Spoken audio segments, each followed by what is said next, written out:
तो दोस्तों अभी YouTube पे बहुत ज़्यादा कंट्रोवर्सी चल रही है इस बात को लेकर के, और इसका फ़ायदा बहुत सारे छोटे बड़े यूट्यूबर उठा रहे हैं व्यूज़ कमाने के लिए। बट इसे गौर से समझा जाए तो संदीप माहेश्वरी सर बहुत बड़ा रिवोल्यूशनरी कदम उठा रहे हैं कि हमारे देश में डंके की चोट पर स्कैमर्स बहुत बड़े मात्रा में स्कैम कर रहे हैं और हमें पता ही नहीं चल रहा है। हम लोग इतने सीधे साधे लोग हैं जो स्कैम कर रहे हैं, बहुत बड़ी मात्रा में देश का पैसा को खा रहे हैं, और वैसे लोगों के ही वीडियो में जाकर हम लोग क्या लिखते हैं कि सर आपकी वीडियो देखकर तो मेरे गूज़बम्स आ गए, आपके वजह से मेरी ज़िंदगी बदल गई, आप नहीं होते तो मेरा क्या होता, आप मेरे गुरु हो, आप मेरे भगवान हो। ये सब चीज़ हम लोग सालों से बोलते आ रहे हैं। यहाँ पे चूंकि इन सब चीज़ों का समझ नहीं है तो यही चीज़ का फ़ायदा उठा रहे हैं स्कैमर्स। उन्हें समझ नहीं है, इन्हें कोर्स बेचो, इन्हें बुड़बक बनाओ, तो ये सब चीज़ चल रहा है और इसमें फंस भी जा रहे हैं लोग।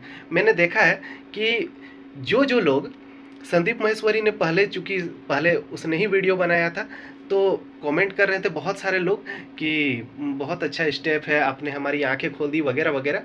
फिर ने जब वीडियो बनाई तो फिर वही लोग जा कर के बहुत सारे लोग लिख रहे थे कि सर पहले मैंने संदीप माहेश्वरी का वीडियो देखकर आपको गलत समझा था, लेकिन अब आपने यह वीडियो बना दिया है तो मेरी आंखें खुल गई सर। मतलब वो मैनिपुलेट हो गए। और एग्जैक्टली ऐसे लोगों को ही बेवकूफ़ बनाया जा सकता है। ऐसे लोग ही ऐसे ऐसे जगह में पैसा गवा देते हैं और बेवकूफ़ बन जाते हैं। देख सकते हैं, एक वीडियो संदीप माहेश्वरी का आया तो उसका तारीफ, फिर उधर वीडियो आ गया तो फिर उसने अपना पक्ष चेंज कर दिया। तो दोस्तों होता क्या है ना, ये जो स्टार्टअप एंटरप्रेन्योरशिप ये जो वर्ड्स है ये 17-18 साल के लड़कों को काफ़ी ज़्यादा कूल लगते हैं और इस कूल पने के चक्कर में वो फंस जाते हैं। दोस्तों एक छोटा सा एग्जांपल लेता हूँ। 2017 में मैंने एक मूवी देखा था आयरन मैन, जो कि एक्चुअली में 2008 में आई थी, बट मैंने 2017 में उसे देखा था। तो उसमें जो आयरन मैन का कैरेक्टर है उसको दिखाया जाता है कि वो काफ़ी ज़्यादा मशीन का एक्सपर्ट होता है, वो रोबोट बनाता है। तो ये सब जो कूल लग रहा था, उस मूवी को काफ़ी ज़्यादा कूल बनाया गया है उस कैरेक्टर को। तो उस कूल पने के चक्कर में मैं भी फंस गया। क्या बना कि मैं 2018 में जब मैंने इंजीनियरिंग में एडमिशन ली तो मैंने मैकेनिकल इंजीनियरिंग ले ली, क्योंकि मुझे ये मशीन वगैरह काफ़ी ज़्यादा कूल लगा।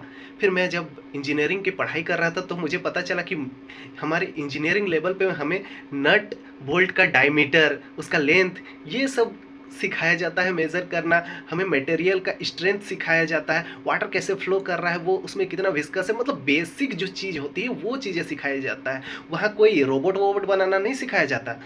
तो ये सब चीज़ें तब जाकर मैंने इंजीनियरिंग लाइफ में ये सारी चीज़ें मुझे पता चली।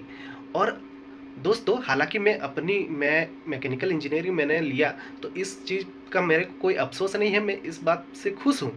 पर शायद मुझे पता होता पहले कि मैकेनिकल इंजीनियरिंग का क्या क्या कोर्स है, उसमें एग्जैक्टली क्या क्या पढ़ाया जाता है, तो शायद मेरा ब्रांच में कुछ और ले सकता था। तो आखिर में फंस गया ना, एक तरह से देखा जाए तो। कोई चीज़ मेरे को मैनिपुलेट कर दिया, एक जस्ट मूवी, और मैंने एक इतना बड़ा कदम ले लिया। एग्जैक्टली ऐसा और एक एग्जांपल लेता हूँ। आप सोचिए, आप जब 9-10 क्लास में थे तो आप ट्यूशन करते थे, ठीक है, आप मैथ का ट्यूशन करते थे, साइंस का ट्यूशन करते थे, क्योंकि उस समय आपको चीज़ें उस समय के प्रेजेंट ऑफ नॉलेज के अनुसार समझ में नहीं आती थी। और जब आप 12th में गए तो आप जब 10th की बुक को देख रहे थे तो आपको पता चला कि यार इसमें क्या डिफ़िकल्ट है, इसमें तो बुक में ही पढ़ने पे सारा चीज़ समझ में आ जा रहा है। और इस चीज़ के लिए मैंने 1 साल ट्यूशन में पढ़ा। जो क्वेश्चन होता है उसमें जो एक्सरसाइज होता है कोई भी चैप्टर के लास्ट में, उसे मैं बना सकता था।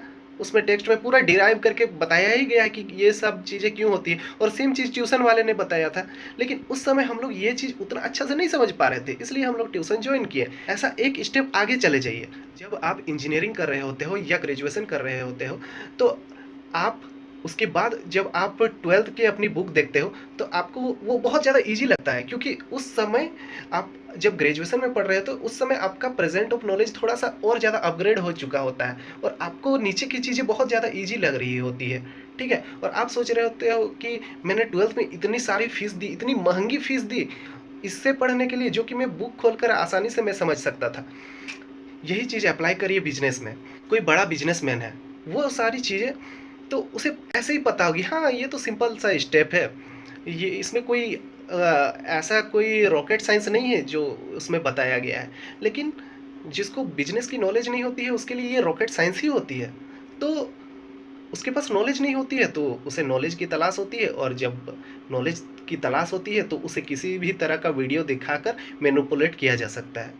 और एग्जैक्टली ऐसी ही चीज़ें इस केस में दिखाई देती है जो अभी कंट्रोवर्सी चल रही है। संदीप माहेश्वरी सर लड़ रहे हैं, क्या सच है, क्या अवेयरनेस फैलाया जाए, क्या लोग देश को कैसे बचाया जाए, जो गलत चीज़ें हो रही है हमारे देश में उस चीज़ की वो लड़ाई लड़ रहे हैं। और हाँ, ज़्यादा इधर उधर के वीडियोस को देख करके मज़ा लेने की ज़रूरत नहीं है। अपने अगर आप स्टूडेंट हैं तो अपने पढ़ाई लिखाई पे ध्यान दीजिए, अगर आप जॉब कर रहे हैं तो अपने जॉब पे ध्यान दीजिए, और ज़्यादा इन चीज़ों का मज़ा मत लीजिए। और संदीप माहेश्वरी सर ने जो अच्छी बातें बताई है उसे थोड़ा गहराई से समझने की कोशिश करिए। और और क्या बोलूँ दोस्तों, मिलते हैं किसी अगले वीडियो में, तब तक के लिए बाय बाय। दोस्तों लाइक कर दीजिएगा वीडियो को अगर अच्छा लगा तो, और नए हैं तो सब्सक्राइब तो करिएगा ही करिएगा दोस्तों, क्योंकि ऐसी वीडियो मैं लाता रहता हूँ।